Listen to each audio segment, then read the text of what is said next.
Now, he said, GLUEAZY said it was on 5 days' notice. So, were you guys aware that the battle wasn't going down for 4 full days before you told the public? Well, you know, we knew, we kind of had an idea that he may not be able to make it. But we weren't absolutely sure if he wasn't going to make it. So there was a possibility that he was going to still be able to make it and come out and complete, you know, what he needed to do.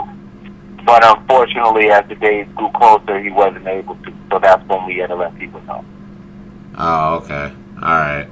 So you pretty much told, like, GLUEAZY, like, hey, start preparing, like... Exactly. Right. If we need you, we'll fly you out. Like Danny, well, right, Danny as well. You know what I'm saying? And it showed, you know,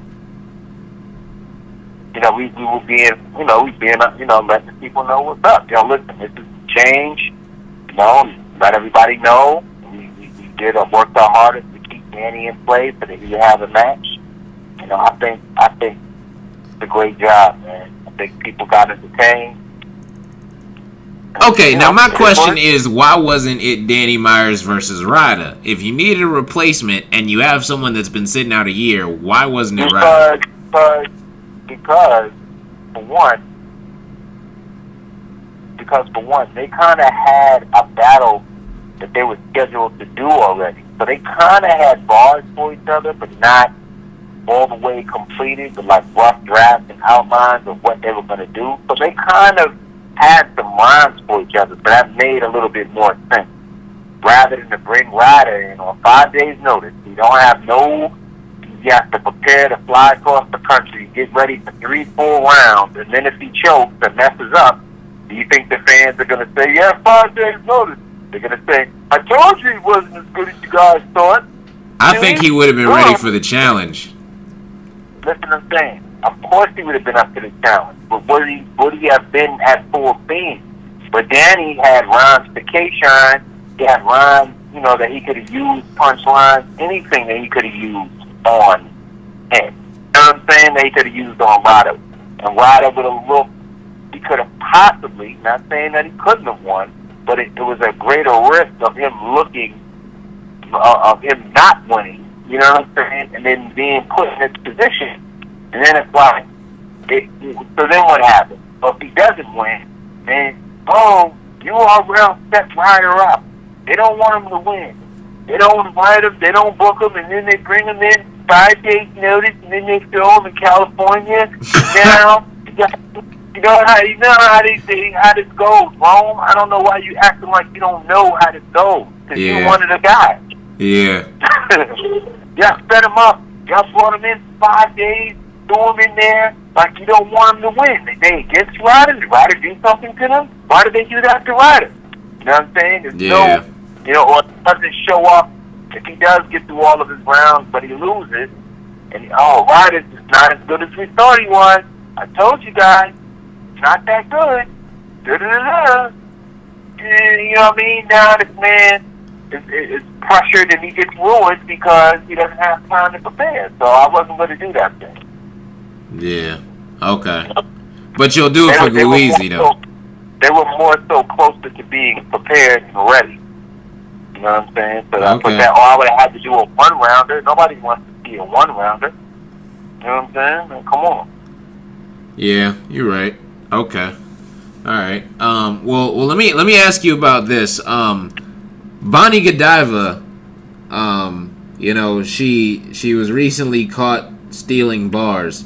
Now, I know people have been in talks of talking about Jazz and Bonnie for a while. Jazz pretty much just threw all that out the window because of this whole ghostwriting situation. So how do you feel about the whole ghostwriting situation and ghostwriting in battle rap as a whole? How did she get exposed? I'm not in tune. How did she get exposed?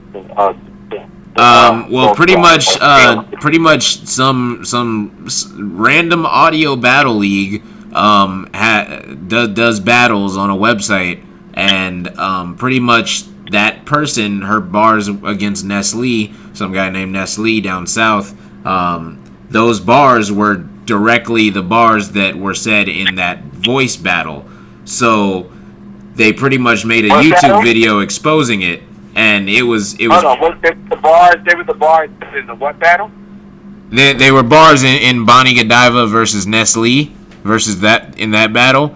Like, and it was some she took bars from a very random online battle league that does like audio battles, like audio only battles. It's like really weird. When did she battle Nestle at?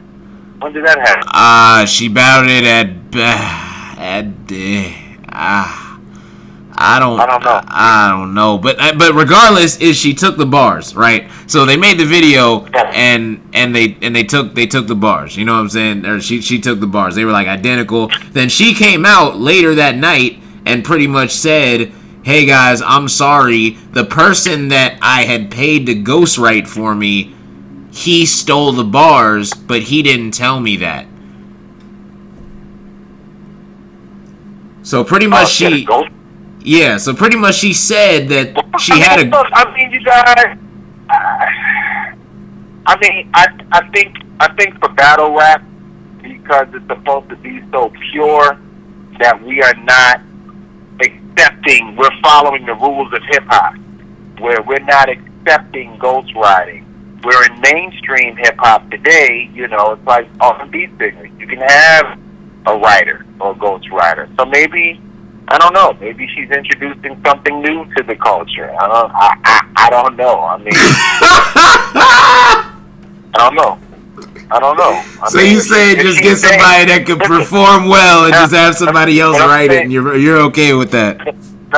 Nah, I'm not saying that at all. What I'm saying is, I haven't seen this story to authenticate or know if it's, you know, if it's a true story. But I'm just going off of what you told me. And this is the first time. Right? I'm gonna look it up and watch it. But what I'm saying is, if she came out and said the guy that ghostwrote to me didn't tell me that bars take it to someone else, you gotta at least respect the honesty. At least she's telling the truth. Like yeah, but the fact that she had a ghostwriter, period. How do you feel about that? Me personally, it's not something that I'm in agreement. No, I don't like it. Okay. Yeah. All right. Yeah. Okay. So do you feel like would you book Bonnie Godiva on the URL? I don't know if the people want to see it.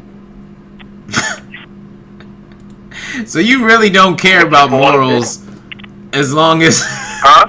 So you really don't care about morals as long as people want to see it.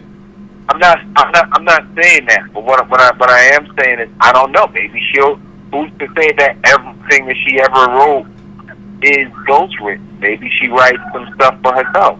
You know what I'm saying?